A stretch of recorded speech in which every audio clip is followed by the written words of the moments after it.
نحمدہ و نصلی علی رسولہ الکریم بسم اللہ الرحمن الرحیم۔ دنیا آخرت کی کامیابیوں کو اللہ رب العزت نے پورے دین کے ساتھ جوڑا ہے۔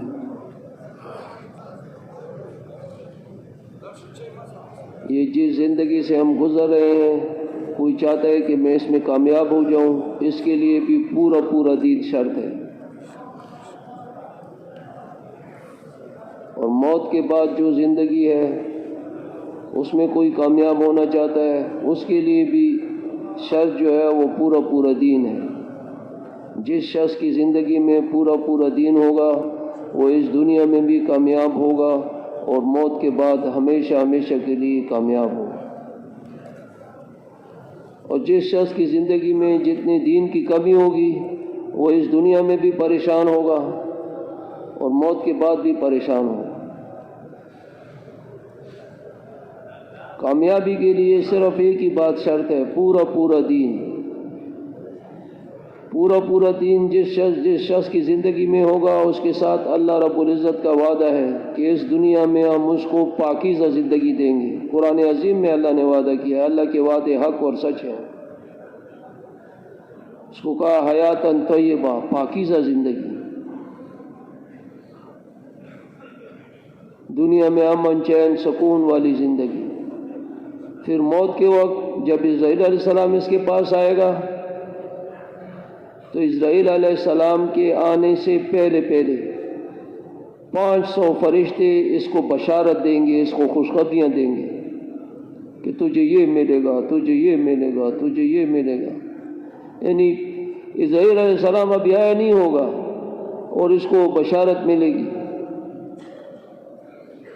کہ ساری مشقتیں ختم ہو گئیں، سارے غم ختم ہو گئے، اب ہمیشہ کے لیے عیش کرو۔ یہ کس کو کہیں گے؟ جس کی زندگی میں پورا دین ہو۔ پھر اسی پر اکتفا نہیں، پھر قبر میں جو ہے اس کے لیے جنت سے اعلیٰ اللہ کے مقرب فرشتے اس کے لیے فراش لائیں گے، بستر لائیں گے، اور قبر اس کے لیے اتنی کھول دی جائے گی جہاں تک اس کی نظر لگتی ہے۔ کس پر کھولی جائے گی؟ جس کی زندگی میں پورا دین ہوگا۔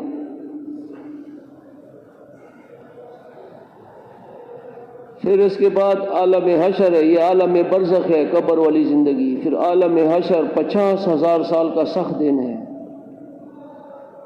یہ شخص جس کی زندگی میں پورا دین ہوگا یہ اللہ کے عرش کے سائے کے نیچے ہوگا، اس کے علاوہ کوئی سایہ بھی نہیں ہوگا۔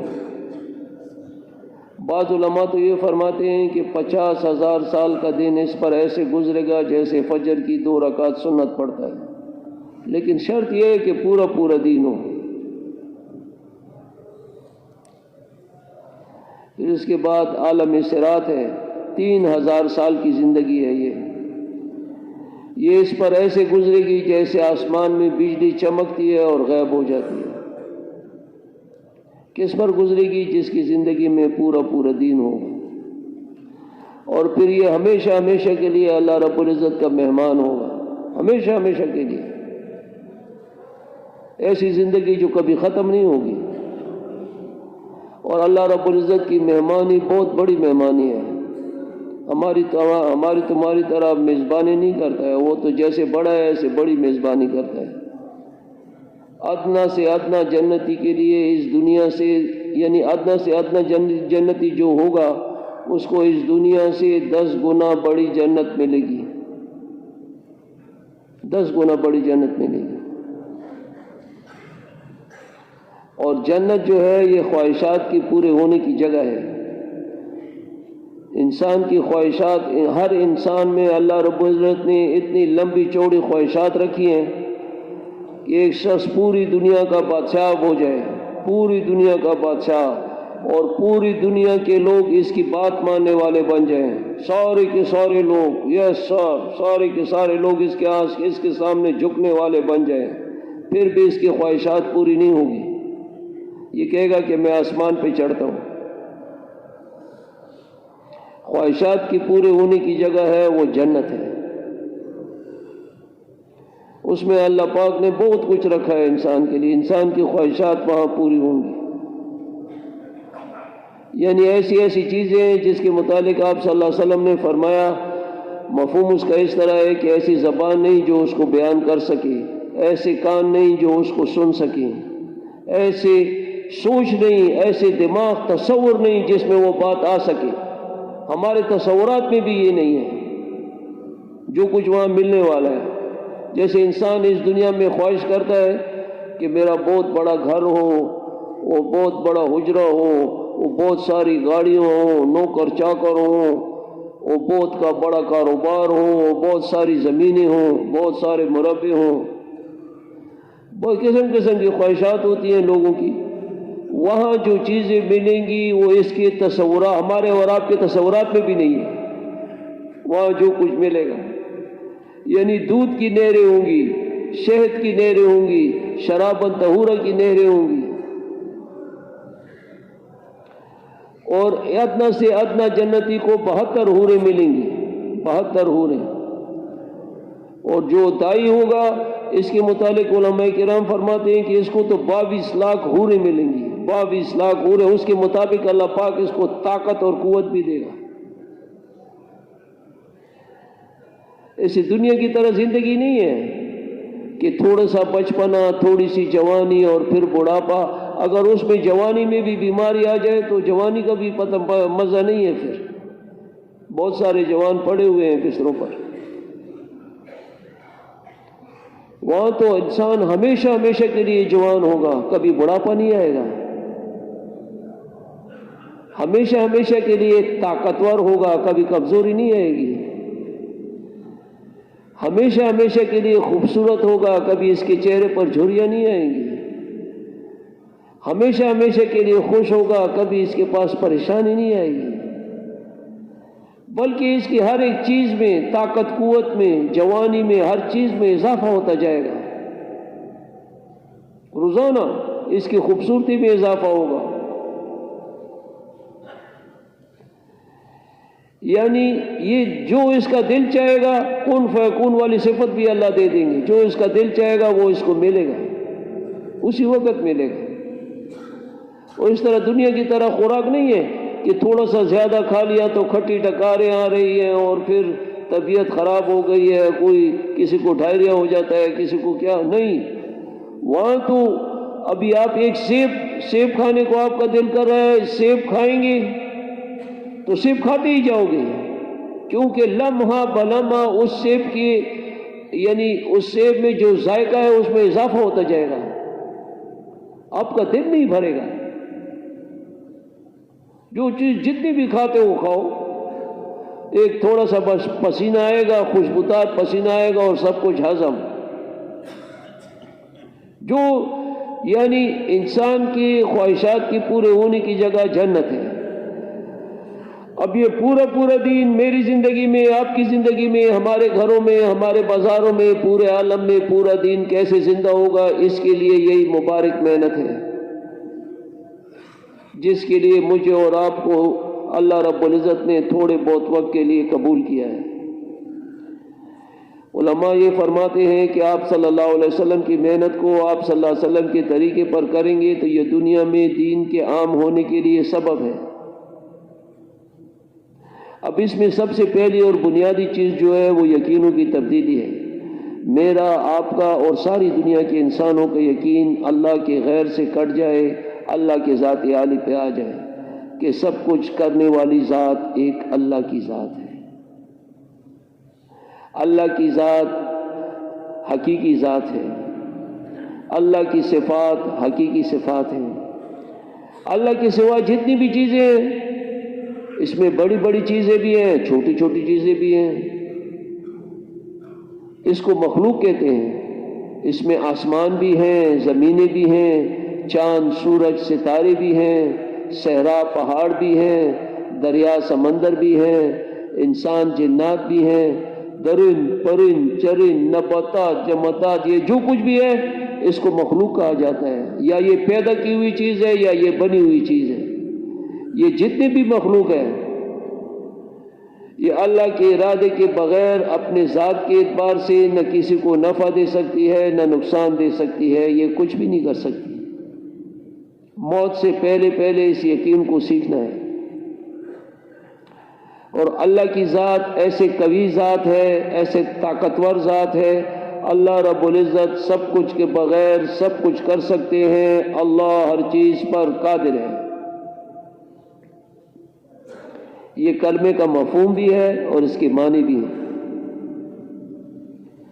کہ اللہ کا غیر اللہ کے بغیر کچھ بھی نہیں کر سکتا، اور اللہ رب العزت سب کچھ کے بغیر سب کچھ کر سکتے ہیں، اللہ ہر چیز پر قادر ہے۔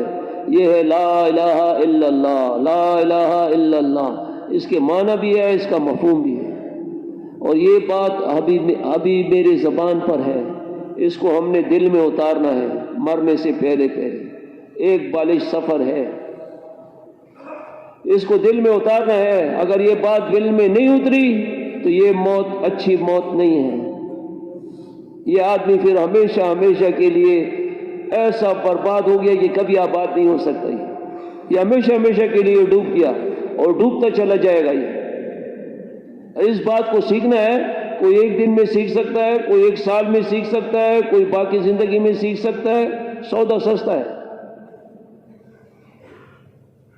اس بات کو سیکھنا ہے، یہ ضروری ہے۔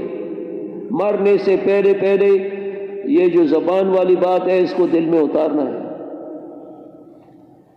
کہ اللہ رب العزت سب کچھ کے بغیر سب کچھ کر سکتے ہیں، اللہ ہر چیز پر قادر ہے، اور اللہ کا غیر جتنا ہے، اللہ کے سوا جتنا ہے، اس کو اللہ کا غیر کہا جاتا ہے، چاہے اس میں بڑی مخلوق ہے یا چھوٹی مخلوق ہے۔ اللہ کا غیر اللہ کے بغیر کچھ بھی نہیں کر سکتا۔ یہ ہے لا الہ الا اللہ، لا الہ الا اللہ، اس کو سیکھنا ہے۔ صحابہ بھی فرمایا کرتے تھے کہ پہلے ہم نے ایمان سیکھا، بعد میں ہم نے قرآن سیکھا۔ 13 سال مکے میں محنت ہوتی رہی۔ بعض علماء فرماتے ہیں کہ 9 سال بعد نماز کا حکم آیا، بعض فرماتے ہیں 10 سال بعد، بعض فرماتے ہیں کہ 13 سال بعد، کتنے سال بعد حکم آیا۔ بہرحال میں نے بڑے عالم سے سنا ہے کہ 10.5 سال بعد نماز کا حکم آیا۔ 10.5 سال تک یہ کیا کر رہے تھے؟ کلمہ تو عربی میں تھا، اس کا معنی بھی جانتے تھے، مفہوم بھی جانتے تھے۔ لا الہ الا اللہ، اللہ سے ہوتا ہے، اللہ کے غیر سے نہیں ہوتا، اللہ سے ہوتا ہے، اللہ کے غیر سے نہیں۔ یہ صرف زبان والی بات دل میں اتار رہے تھے،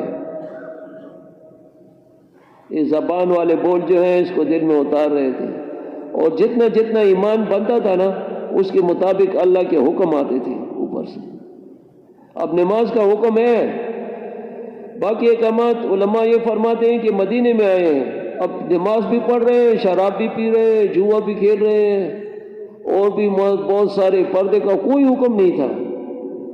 باقی احکامات پھر ادھر آئے ہیں، مدینے میں آئے ہیں، علماء کرام فرماتے ہیں۔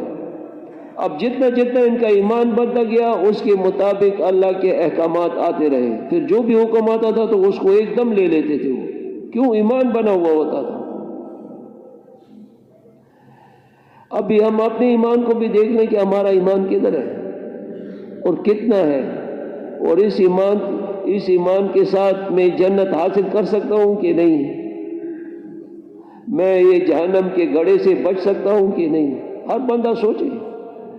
آج تو ہے، آج ہماری دوڑ جو ہے وہ دنیا کی لگی ہوئی ہے، ماحول ایسے ہے سب، یعنی حاجی صاحب رحمۃ اللہ علیہ فرمایا کرتے تھے کہ اس وقت سب سے بڑا بت مال بنا ہوا ہے، سب سے بڑا بت، اور ہم سب اس کے پجاری ہیں، سب دوڑ رہے ہیں مال کے پیچھے، کوئی کہاں تک پہنچ گیا ہے، کوئی کہاں تک پہنچ گیا ہے، بہت دوڑ لگی ہوئی ہے، اس میں ایک دوسرے سے آگے ہونے کی کوشش کر رہے ہیں، اور اسی میں موت آ جاتی ہے، اور یہ موت اچھی موت نہیں ہے۔ اس ایمان کو سیکھنا ہے۔ دیکھو ایک تھوڑا سا پیمانہ میں آپ کو بتا دیتا ہوں۔ ایک صحابی جو ہے، ایمان، ابھی آپ کہیں گے کہ ایمان ہے ہم میں، موجود ہے، بہت چھوٹا سا ہے، ذرہ برابر ہے۔ ذرہ اس کو کہتے ہیں جس کی تقسیم نہیں ہو سکتی۔ یہ جو ہم نماز پڑھتے ہیں نا، ایک بہت بڑے عالم تھے ہمارے یہاں پر، مولوی محمد شاہ رحمۃ اللہ علیہ، یہاں ایک مدرسہ ہے اس کے محتمم تھے، وہ فرمایا کرتے تھے کہ ذرہ برابر ایمان جو ہے نا، یہ نماز پڑھنے کے لیے، روزہ رکھنے کے لیے، حج کرنے کے لیے، زکوٰۃ دینے کے لیے ذرہ برابر ایمان کام کرتا ہے، باقی دنیا میں زندگی گزارنے کے لیے ذرا بھاری ایمان کی ضرورت ہے۔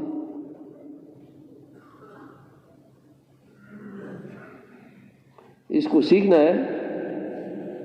دیکھو ایمان والا شخص میں آپ کو بتا دیتا ہوں، آپ کو پتہ بھی ہے، ایک صحابی راستے میں جا رہا ہے، آگے لوگ جمع ہیں، مرد بھی ہیں، عورتیں بھی ہیں، بچے بھی ہیں، راستہ بند کیا ہوا ہے۔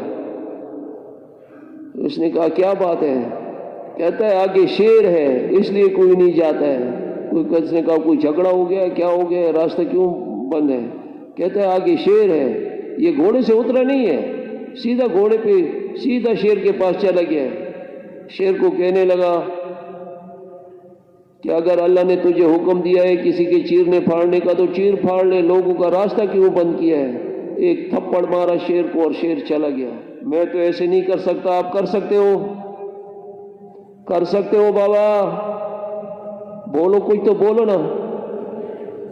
کر سکتے ہو؟ اب اس ایمان کو سیکھنا ہے،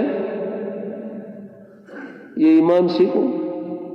اس وقت ہے، سانس چل رہی ہے، جب سانس رک جائے گی خبریں ختم ہو جائیں گی، پھر جو کچھ پاس ہوگا وہ ساتھ جائے گا، جو اچھا کیا ہے وہ جائے گا، اگر برا کیا ہے وہ جائے گا۔ صحیح یقین کے ساتھ چلا گیا وہ ملے گا، وہ غلط یقین کے ساتھ چلا گیا پھر وہ ملے گا، کیونکہ ایسے نہیں ہے دنیا کی طرح کوئی چالاکی نہیں کر سکتا ہے۔ فرماتے ہیں کہ قیامت کے دن اللہ پاک اس سینے کو چیریں گے اور سینے میں سے دل کو نکالیں گے اور دل کو بھی چیریں گے اور اس کے سامنے رکھیں گے کہ دیکھو اس میں کیا لایا ہے، کیا ہے اس میں، خود دیکھ لو کون سی چیز ہے، میرا یقین ہے کہ میرے غیر کا یقین ہے۔ ادھر چالاکی ملاکی نہیں ہے، ادھر تو جو کچھ ہے وہ ہوگا، بس جو کچھ ہے وہی ہوگا، اس کے علاوہ اور کوئی نہیں ہوگا۔ ایک دوسری مثال بتا دوں، صحابہ جا رہے ہیں جنگ میں، 3000 صحابہ ہیں، آگے 60,000 کا لشکر ہے۔ جب میدان جنگ میں پہنچے تو بیٹھے مشورہ کرنے لگے کہ کیسے لڑیں، پیچھے سے کوئی اور کمک منگائیں، اور لوگوں کو منگوائیں، یا خود لڑیں، کیسے لڑیں، کس طریقے سے لڑیں کہ 60,000 پر ہمیں فتح حاصل ہو جائے۔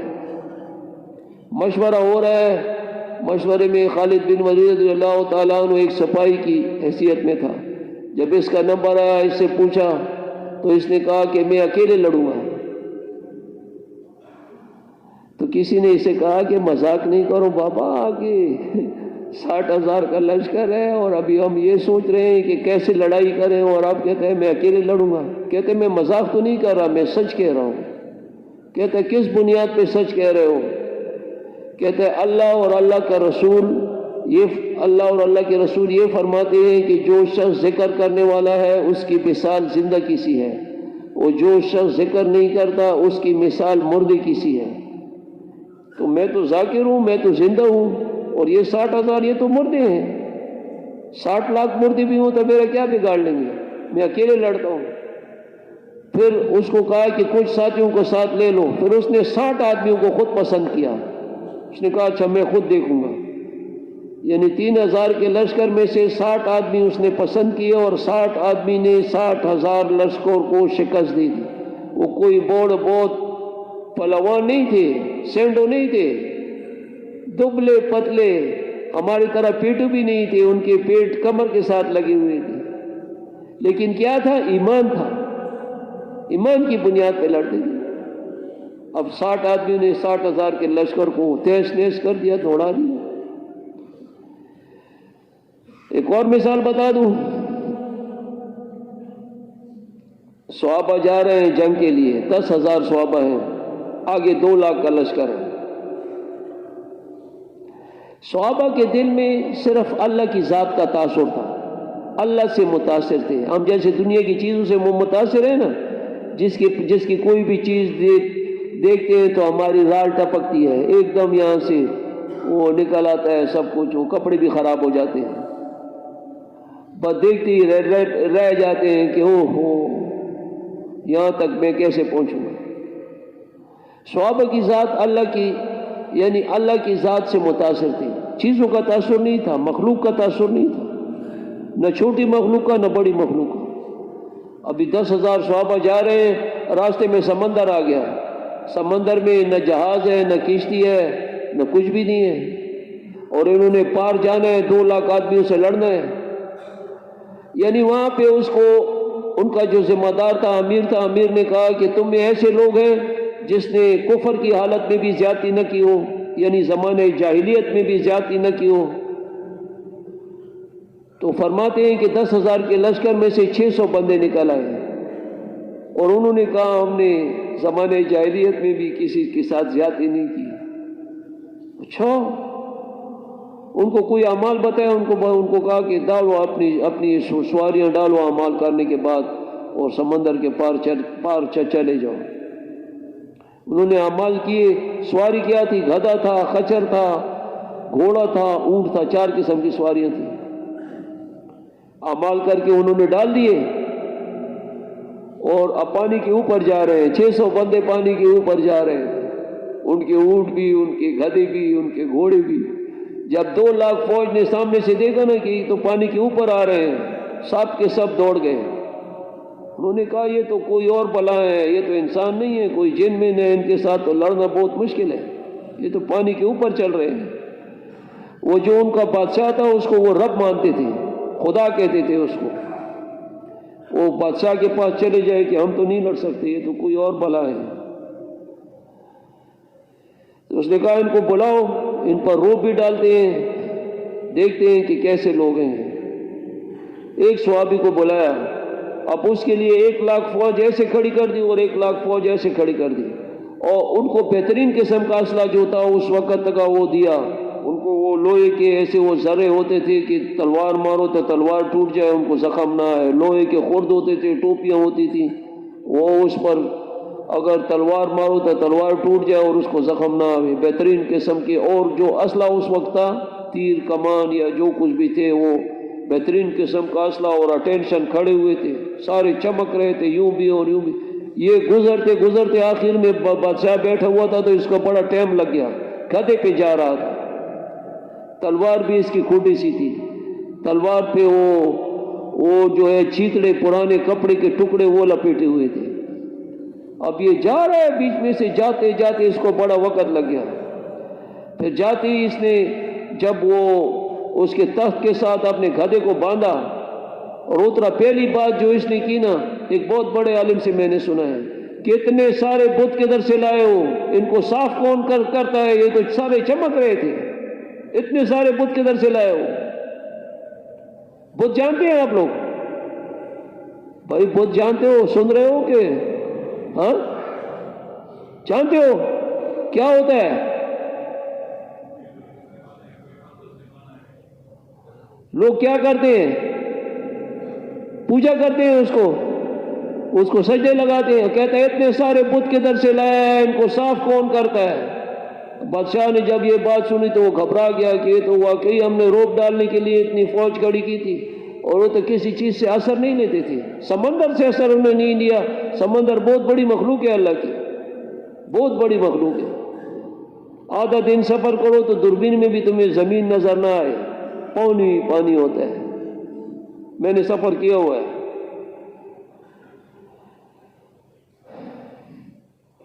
تو بادشاہ نے اس کو کہا بھائی کیوں آئے ہو، کیا چاہتے ہو؟ ننگے ہو، کپڑے چاہیے، بھوکے ہو، کھانا چاہیے، عورتیں تمہیں چاہیے، تمہیں سونا چاندی کیا چاہیے، کس لیے آئے ہو، کیوں آئے ہو؟ کہتا ہے ہم آئے نہیں ہیں، ہم بھیجے گئے ہیں۔ کہتا ہے کس نے بھیجا ہے؟ کہتا ہے ہمیں ہمارے رب نے بھیجا ہے۔ کس لیے بھیجا ہے؟ کہ اللہ کے بندوں کو بندوں کی بندگی سے نکال کر ایک رب کی بندگی میں لے آئے، غیر ادیان کے ظلم سے نکال کر اسلام کے انصاف میں لے آئے۔ یہ دنیا بہت تنگ جگہ ہے، دنیا بہت چھوٹی ہے۔ جیسے ابھی میں نے آپ کو کہا تھا کہ ایک ادنا سے ادنا جنتی کو اس دنیا سے 10 گنا بڑی جنت ملے گی۔ یہ دنیا بہت تنگ ہے۔ تو کہتا ہے دنیا کی تنگی سے نکال کر آخرت کی وسعت میں لے جائیں، آخرت بہت بڑی ہے اور ہمیشہ کے لیے ہے۔ تو بادشاہ اسے کہنے لگا یہ کیسے ہوگا؟ کہتا ہے کلمہ پڑھ لو، تم ہمارے بھائی ہو، تمہارے عورتیں تمہیں مبارک، تمہاری چیزیں تمہیں مبارک، ہمیں کچھ نہیں چاہیے۔ ہاں تمہاری طرف کوئی ٹیڑھی آنکھ سے دیکھے گا ہم اس کی آنکھ نکال لیں گے، تم ہمارے بھائی ہو۔ پھر اچھا، اس نے کہا پھر؟ کہتا ہے اگر یہ کلمہ ہم نہ پڑھ سکے تو پھر؟ کہتا ہے پھر فدیہ مانو، کچھ رقم مانو، پھر بھی ہم آپ کی حفاظت کریں گے۔ کہتا ہے اگر یہ بھی ہم نہ دے سکے، پھر وہ تلوار سے وہ پرانے کپڑے وہ چیتڑے اس سے ہٹائے، اس میں ذرا ٹائم لگ گیا، پھر اس کے بعد کہنے لگا پھر اس کا کام ہے جس کے حق میں فیصلہ کرے۔ یعنی وہ کسی چیز سے متاثر نہیں ہوتے تھے۔ وہ بادشاہ اتنا ظالم تھا نا، جو بھی اس کے پاس آتا تھا وہاں سجدہ کرتا تھا، اور جب تک بادشاہ نہیں کہتا تھا کہ سر اٹھاؤ، اس وقت تک سر بھی نہیں اٹھا سکتا تھا۔ کوئی کسی کو کسی چیز چاہیے اور یہ اس کے سامنے یہ باتیں کر رہا ہے، کسی چیز سے متاثر نہیں ہے۔ متاثر ہے تو اللہ کی ذات سے متاثر ہے کہ سب کچھ کرنے والی ذات کون سی ذات ہے؟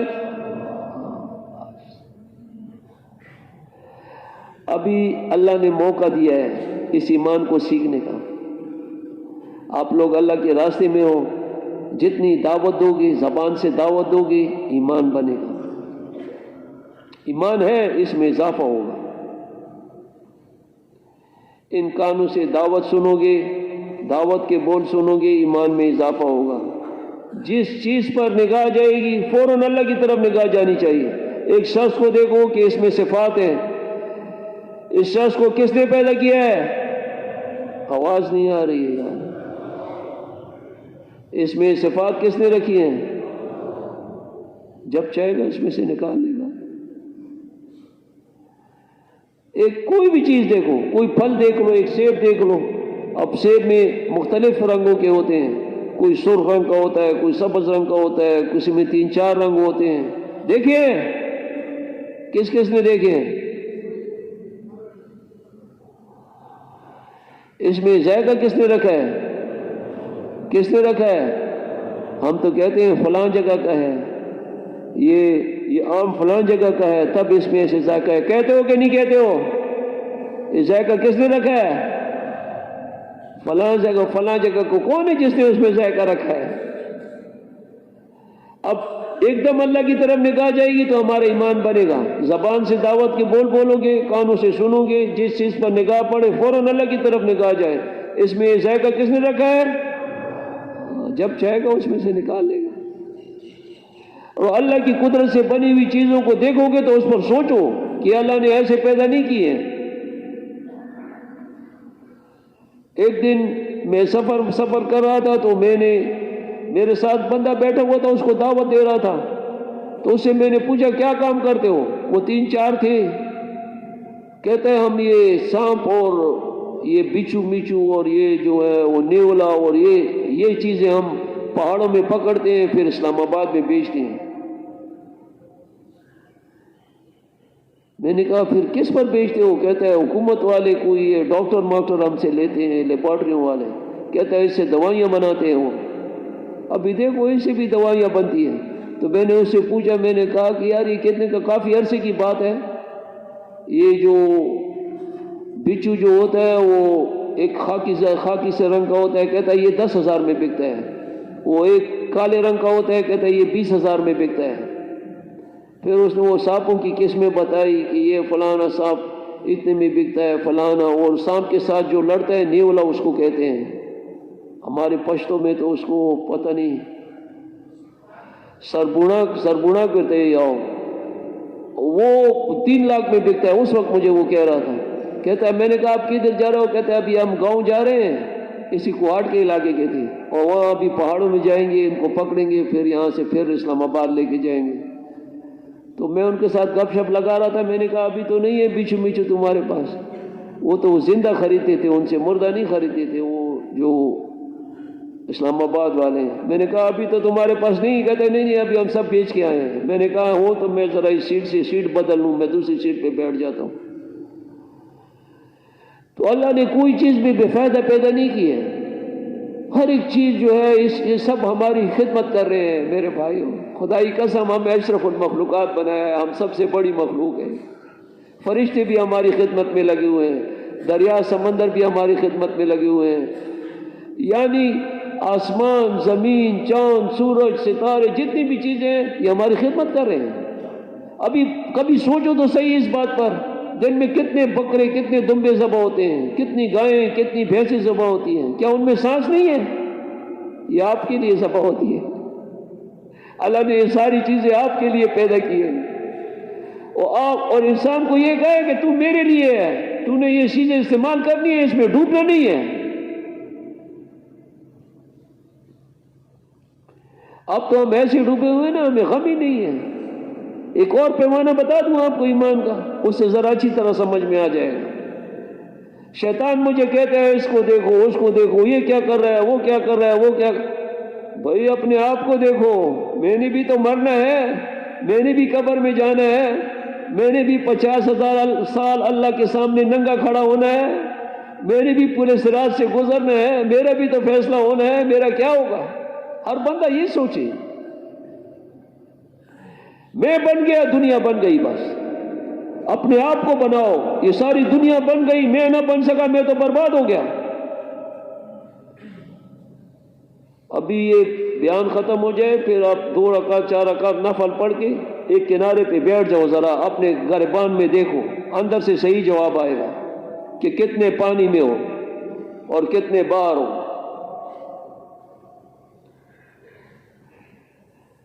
اپنی علیحدگی میں سوچو کہ میرا اللہ کی ذات عالی پہ کتنا یقین ہے۔ میری یہ 2 مربع 4 مربع 10 مربع زمین ہے، یہاں پر کوئی وہ ایکڑوں کے حساب سے ہوتی ہے، پنجاب میں یہاں جریبوں کے حساب سے ہوتی ہے۔ میری 100 جریب 200 جریب 100 ایکڑ 500 ایکڑ میری زمین ہے، اس پر میرا کتنا یقین ہے، اللہ کی ذات پہ میرا کتنا یقین ہے۔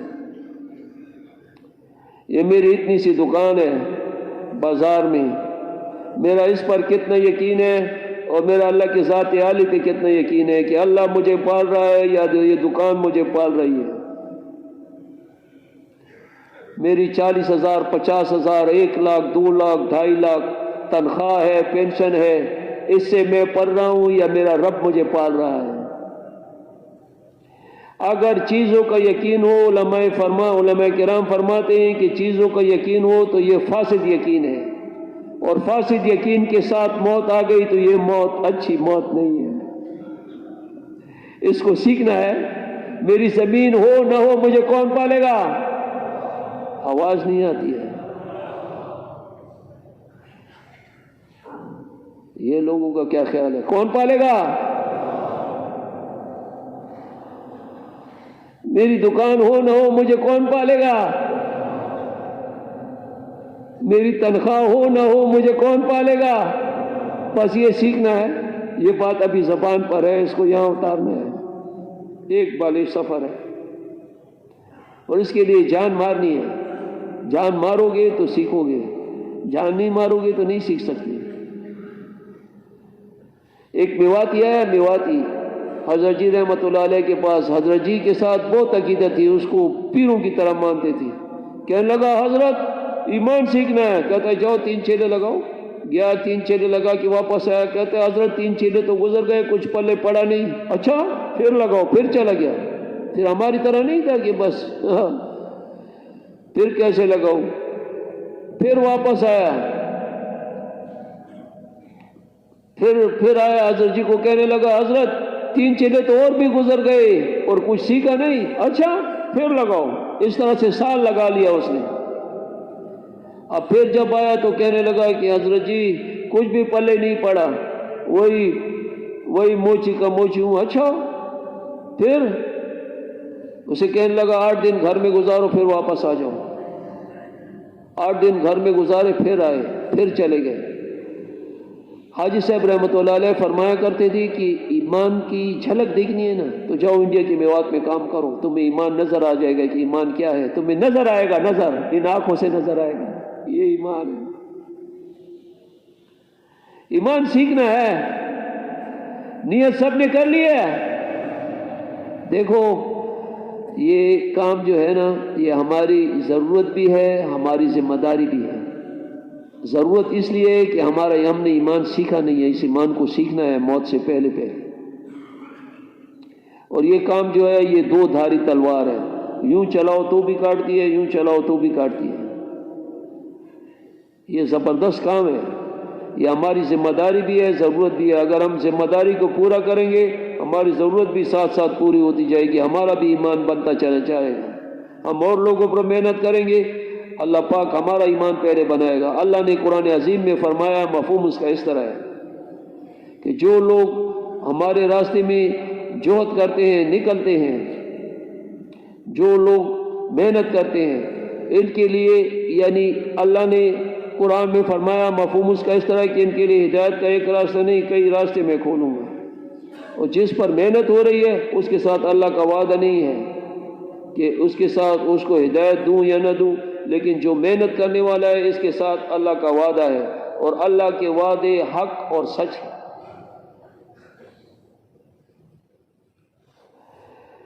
تو اس ایمان کو سیکھنا ہے، اور ذمہ داری ہماری اس لیے ہے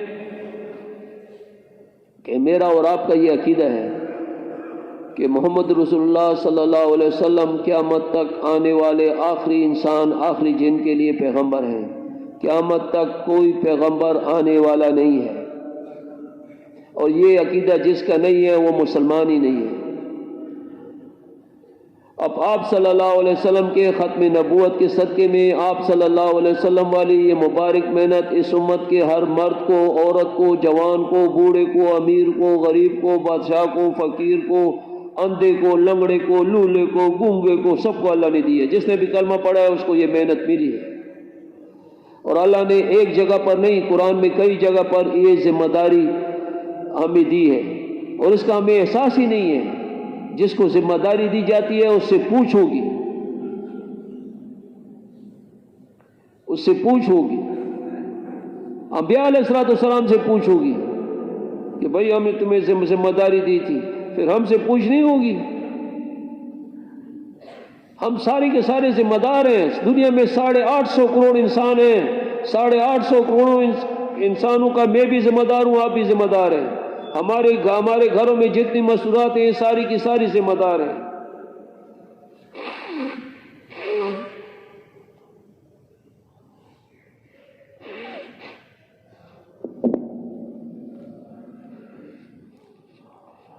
اور ہمیں غم ہی نہیں ہے، اللہ نے ہمیں قبول کیا ہے، ہم اللہ کے راستے میں پھر رہے ہیں، پھر بھی وقت ضائع کر رہے ہیں، کیوں؟ غم ہی نہیں ہے، احساس نہیں ہے۔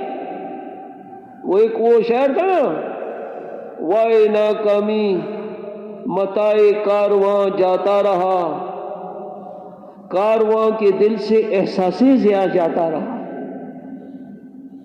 یعنی ہمارے احساس بھی نہیں ہے، غم بھی نہیں ہے، اور ایسی سوچوں کے ساتھ موت آ گئی تو یہ موت اچھی موت نہیں ہے، یہ یاد رکھو۔ اللہ نے ایک کتاب کھول دی ہے کہ اس کو سیکھو، اب سیکھو، موت سے پہلے پہلے سیکھ لو۔ ایک آدمی نیت کرتا ہے اور سیکھنے کا ارادہ کرتا ہے، قدم اٹھاتے ہی اگلے قدم پہ یہ مر جاتا ہے، اللہ پاک اس کو سیکھے ہوئے لوگوں کے ساتھ اٹھائے گا۔ علماء کرام فرماتے ہیں کہ ایک آدمی بچے کو لے آئے، اس کی مثال ایسے دیتے ہیں، چھوٹے بچے کو لے آئے کہ اس کو میں نے حافظ بنانا ہے، قاری بنانا ہے، عالم بنانا ہے، مفتی بنانا ہے۔ ایک بچے کو لے آئے، اور وہ بچہ جو ہے ابھی قاری تو پہلے دن سے نہیں بن سکتا ہے، وہ تو الف با تا سا میں لگا ہوا ہے، اور اسی میں اس کو موت آ گئی تو قیامت کے دن اس کو قاریوں کے ساتھ، علماء کے ساتھ، مفتیوں کے ساتھ اٹھایا جائے گا۔ مسلمان کی نیت جو ہے وہ عمل سے بڑی ہوئی ہے، نیت سب نے کر لی، انشاءاللہ اس کو مقصد بنائیں گے۔ کون کون بنائے گا؟ بھولو گے تو نہیں؟ ہاں، اور اپنی ضرورت سمجھ کے کرو کہ میں نے ایمان سیکھنا ہے مرنے سے پہلے پہلے، اس کو سیکھو بابا۔ نہیں سیکھا، اللہ کی کسی کے ساتھ رشتہ داری نہیں ہے، عمل دیکھا جائے گا۔ میں نے تو آپ کو پہلے کہا ہے کہ سینے کو چیرا جائے گا، سینے میں سے دل کو نکالا جائے گا، اور دل کو چیرا جائے گا، پھر تمہیں بتائیں گے کہ خود انصاف کرو، اس میں کیا لائے ہو۔ پھر ادھر یہ بات نہیں ہے، جو کچھ ہے اس کے مطابق اس کو اٹھا کے اور پھینکا جائے گا، پھر جہاں جو اس کی جگہ ہے وہاں پہ اس کو ڈالا جائے گا۔ تو ارادے ہیں سب کے، کون کون اس کو مقصد بنائے گا؟ آسان بات ہے، مشکل نہیں ہے. ابھی گھر ہی مت جاؤ جب تک سیکھو نہیں. یہ ارادہ کر لو، نکل جاؤ اور اس وقت تک پھرتے رہو جب تک کہ یہ دل میں بات آ جائے کہ سب کچھ کرنے والی ذات ایک اللہ کی ذات ہے. اللہ سے ہوتا ہے، اللہ کے غیر سے نہیں ہوتا. اللہ جس طرح سے خالق ہے ایسے ہر ایک چیز اللہ کی ملک ہے، اللہ کے حکموں میں جکڑی ہوئی ہے.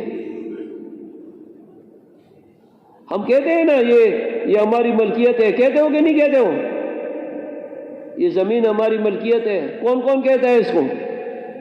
سارے کہتے ہو.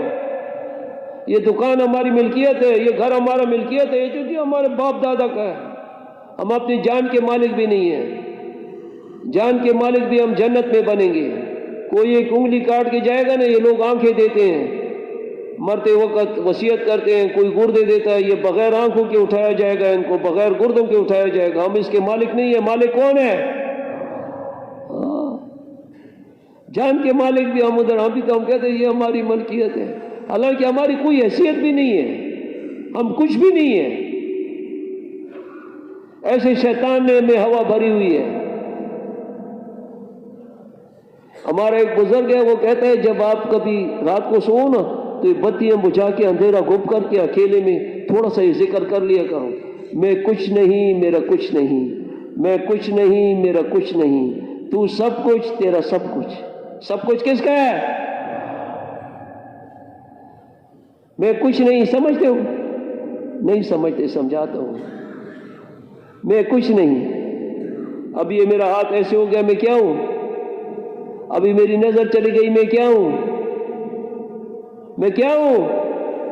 کچھ تو بولو نا یار. ابھی میں آپ کو بتاتا ہوں، آپ کہیں گے کیسے ہے. ابھی یہ 3-4 مہینے کے پہلے کی بات ہے. ہمارے یہاں علاقہ ہے، تیرا کا علاقہ ہے، مشتی میلہ، وہاں سے ایک جماعت تیار ہوئی ملکوں کے لیے. ہم نے سوات کر دی، ملک ان کو مل گیا. مہینے کے بعد جب جانے لگے نا تو 10 بندے تھے، 9 آئے. میں نے کہا 9 کیوں ہو؟ کہتا ہے 10واں. میں نے کہا 10واں کدھر ہے؟ وہ نوجوان تھا ان کے ساتھ. میں نے کہا وہ کدھر ہے؟ کہتا ہے وہ تو اندھا ہو گیا ہے. میں نے کہا کیسے اندھا ہو گیا؟ کسی نے کوئی آنکھوں میں کچھ مارا ہے اس کو؟ کہتے ہیں نہیں، اتنی موٹی آنکھیں ہیں اس کی، ابھی اس کو کچھ نظر نہیں آتا ہے. میں نے کہا کسی ڈاکٹر کے پاس لے گئے ہو؟ کہتا ہے پشاور لے گئے ہیں، پھر اسلام آباد لے گئے. اسلام آباد میں ایک ڈاکٹر نے کہا کہ میں ایک آنکھ کا آپریشن کروں گا 1 لاکھ روپے لوں گا. پھر 1 مہینے بعد دوسری آنکھ کا آپریشن کروں گا، پھر 1 لاکھ لوں گا. انہوں نے کہا نظر؟ کہتا ہے نظر کی گارنٹی نہیں ہے، آئے نہ آئے. وہ جماعت چلی گئی ہے، اس کو 2-3 مہینے ابھی ہو گئے اللہ کے راستے میں، وہ لڑکا رہ گیا ہے. اگر میں ایسے ہو گیا تو میں کیا ہوں؟ ہاں، سمجھ میں آ گئی بات؟ میرا کچھ نہیں. سمجھتے ہو؟ ہاں سمجھتے ہو؟ کون کون سمجھتا ہے؟ نہیں سمجھتے، سمجھاتا ہوں. میں کچھ نہیں تو سمجھ آ گئی نا.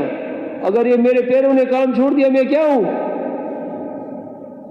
میرا کچھ نہیں. ابھی میرا دم نکل گیا، جیب میں جو کیش ہے پرائی، بینک بیلنس پرایا، گھر پرایا، زمین پرائی، بیوی پرائی، بیٹے پرائے. میرا کیا ہے؟ ہاں بولو نا یار، کچھ تو بولو. میرا کیا ہے؟ پتہ نہیں، مجھے سنائی نہیں دیتا کہ آپ لوگ کچھ کہتے نہیں ہو. یہ کپڑے میں نے ٹیلر سے سلوائے ہیں، سویٹر میں نے خریدا ہے، یہ بھی میں نے شوق سے خریدا ہے، چادر بھی، یہ سب کچھ. یہ جو ہے یہ کپڑے بھی میرے اتارو گے؟ اتارو گے کہ نہیں اتارو گے؟ تو میرا کیا ہے؟ میں تو کہتا یہ ہماری ملکیت ہے، یہ تو ہمارے باپ دادا کی ملکیت ہے. میرا کیا ہے؟ یہ ان کے بھی اتارو گے؟ ہمارا کچھ بھی نہیں ہے. میں کچھ نہیں میرا کچھ نہیں، میں کچھ نہیں میرا کچھ نہیں، تو سب کچھ تیرا سب کچھ. تو کیسے کون کون تیار ہے اس کے لیے؟ کھڑے ہو جاؤ بھائی، اس کام کو اپنی زندگی کا مقصد بنائیں گے. کھڑے ہو جاؤ، کھڑے ہو جاؤ، کھڑے ہو جاؤ. شاباش شاباش شاباش شاباش شاباش شاباش. اللہ پاک ہم سب کو قبول فرمائے. ہاں اللہ پاک ہم سب کے لیے آسان فرمائے. اللہ پاک آپ کو دنیا اور آخرت کی خوشیاں عطا فرمائے. تشریف رکھو، ابھی اپنے ارادے کرو. یہ بندہ آپ سے ارادے مانگے گا، ارادے کرو. اور جب یہ مجلس ختم ہو جائے 2 رکعت 4 رکعت نفل پڑھ لو، اور نفل پڑھنے کے بعد اللہ سے مانگو کہ ہمارے رب جس مقصد کے لیے تو نے مجھے دنیا میں بھیجا ہے، مجھے اس مقصد کے لیے قبول فرما. اے ہمارے رب میں بہت کمزور ہوں، میرے لیے آسان بھی فرما. قبول اے ہمارے رب قبول بھی فرما، آسان بھی فرما. کون مانگے گا؟